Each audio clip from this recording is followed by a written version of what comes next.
she's an articulate voice for conservative values and wisdom in America. Sitting on her front porch, sharing common sense, here's Marnie. Hi, welcome back to Front Porch Sense, where we talk about common sense principles in America. My husband forwarded me an article that was talking about how socialism is really just a bunch of people who care about other people and don't want them to suffer.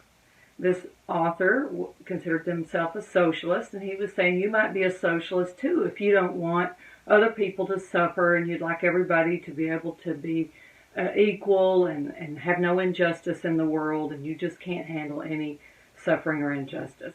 Let's take a look at this argument. First of all, suffering is timeless, and yet suffering is optional. All of us go through pain and suffering and hardships in our life. It's part of our life experience, and it's there so that we can grow and learn and overcome. And if you think about any heroic sports movie you watch, it's always somebody who's overcome the odds and has managed to excel, right? Well, there's nothing that keeps any American from being able to excel other than our own limited thinking. If we think in scarcity, if we think in competitive mode, like there's only so much to go around, and if somebody got a piece, then I can't have some, then you're going to have a problem. If you're in victim mode, then you're not going to think outside the box. You're stuck in your thinking, and you're wanting someone to come rescue you. But America was founded on the principle and the idea that we could rise above, that we don't have to settle for our current circumstances. Anyone who has watched immigrants come into this country and really make something of themselves, start businesses, a lot of people do. They do it every day in America because they know they can, and they have an I can mentality. Now, if you're in the group that wants free stuff, and you want people to take care of you, and you don't want to step outside the box, then yes, you may suffer over time. And even those of us who are innovative and have good ideas and build things, we can suffer setbacks as well. And I'm going to speak from that place as someone who had built a big business, had it wiped out overnight by Google, and eventually got back down to poverty level with student loans that could choke a horse and all kinds of other debts that came from this overnight destruction of my business. And I would go through every last bit of that again. I mean, I was homeless. I was living with my dad, and I had to put my children off with my sister so they could finish up their school year because there wasn't enough place for all of us to be together. So I know what it's like to be in that desperate place. And I know what it's like for your best friend to find out that you're sick and you got no food in the house and you don't have the money for your electric bill, and to swoop in, show up, pay your electric bill, and bring in a bunch of food. And I will be forever grateful for my very good friend who did that for me. And I am very grateful that God lifted me out of that situation and that I was able to use my thinking, right thinking, to eventually get myself out of that. That experience has molded and shaped me into someone who is stronger and better. Suffering or pain or hardship, if you give people assistance here and there, but you don't enable them, if you allow them in a free society to pull themselves up by their bootstraps, sure, they can receive some charitable help like I did there. My church helped me out for a few months with food. I know what that's like, and be very grateful. But here's the concept that you need to remember, is gratitude is more intense the closer you are to the giver. I am very grateful for my best friend. I'm very grateful for the minister in my church who helped me out. I will sing those people's praises forever. But had I gone over here and gotten on government welfare, where's my gratitude? I probably wouldn't be as grateful. Who am I looking at? Every time I see those people, I think that person is my angel. I am very grateful, and I pray blessings on their head. But who am I going to thank if the government did it? If the government stole the money from a whole bunch of people, Americans, and then gave it to me? Yeah, I might be grateful for a little while, but I'm not going to be grateful long term, probably. I'm going to become enabled by that and expect, well, where's my check? I want my check. My dad used to say, if you want to tick somebody off, send them a $50 check every week for no reason at all. Do it for several years. And then one day, just stop. They're going to be mad. Where's my check? I was expecting that check. You've been giving me that check. Where's my check? There's ingratitude. This kind of socialistic redistribution of wealth breeds ingratitude, for one thing. It also enables people where they don't want to rise above. Years ago, I was involved in a network marketing company, and I had people signing up on my team and everything. And I don't know how many times I would be talking to somebody, and I'd tell them what I was earning, what some of the people on my team were earning. And I'd say, you know, I can't guarantee you're going to make this, but you can. It's possible if you use the system that I'm going to show you. And they would say, oh, well, I don't want to make that much because I would have to go off my disability.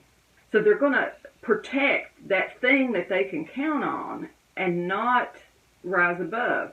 The beauty of my situation was nobody came to bail me out.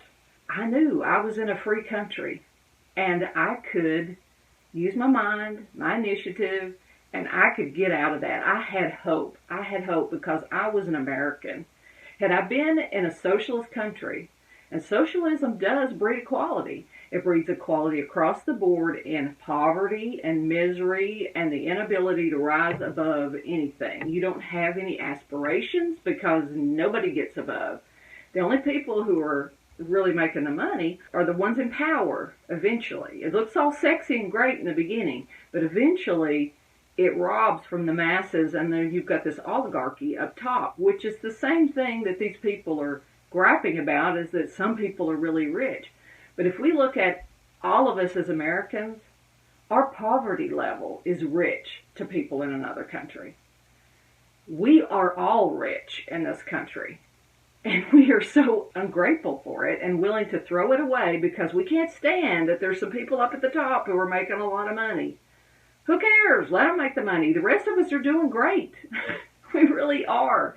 We may think we're bad, but even in my homeless state, even when I couldn't be with my kids throughout the week, I was still rich. I was living with my dad, and I had somewhere to be, okay? I had friends I could go stay with. A lot of us don't want to ask that. We don't want to step outside of our comfort zone and ask for help, but we can. And there are people out there who probably would help you, but if you're too proud to ask anyone for help and you'd rather have the government fix it for you, you're risking long-term enabling where you cannot function on your own anymore. So we're enabling people. There is no way to get rid of all suffering and pain. It's the human experience. It's why we're here. We make people ungrateful, and we rob them of their growth experiences.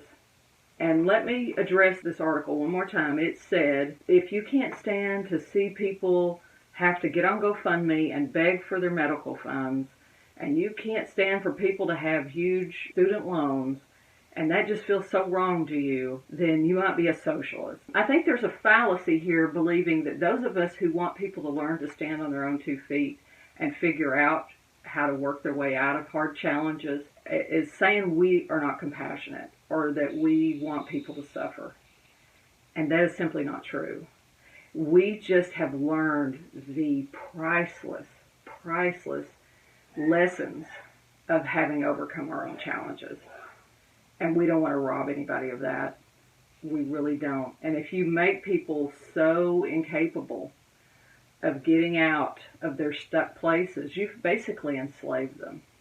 And they're not going to have that joy and that sense of satisfaction and that sense of self-worth that comes from producing and rising above the challenges. It's not merciful to keep someone stuck. It's not. And it'd be better for them to be stuck with some mounting student loan debt, even some medical debts. It would be better to have that, or to have to ask for friends to, help them out. Then they're going to be grateful to those friends that did, and those friends are going to get the opportunity to give. If you want to help somebody, give. Give of yourself, reach out, encourage someone. If you haven't got money to give, then call them up and lift them up and help them feel better and encourage them in their hard times and be a shoulder for them to lean on. Brainstorm with them on how they might be able to get out of their situation. There are lots of ways that we can serve other people in this country without enslaving them and enabling them to be stuck. It is not benevolent to steal from someone else and then give it as a gift to someone else. That's not benevolence. Making the government go and redistribute wealth and give it to someone else, that's not benevolence. That's theft. You're just a thief, is all you are. You've stolen something so you could look generous over here. That's not generosity. It's just criminal theft. So if you want to help somebody, reach out and give of yourself. Don't give of what the government has collected from everyone else. It's easy to be generous with other people's money. That takes no self-sacrifice, nothing from within you. The things that we're talking about that are going to be robbed here if we transform America into socialism are things that are almost ethereal and unquantifiable at first. Self-worth, pride in having overcome your challenges, generosity, giving, gratitude. These things preserve a nation. They seem like nothing, maybe. They may seem like, oh, this suffering is so great. We must reappropriate and fix the suffering. But those things are priceless. And if we destroy those, we will go into captivity. We will destroy our nation. We will eventually look, we may not in the short term, but in the long term, we will look as poverty-stricken and pitiful as the worst third world country, as the inner spaces of Cuba, if we allow ourselves to go down this road, because it's a road, like C.S. Lewis said, soft underfoot at first, and then you're going to slide down it, and it is not going to a good place. It's deceptive. It's a lie, and it is destructive. Remember that, and let's hold on to the values that made America great.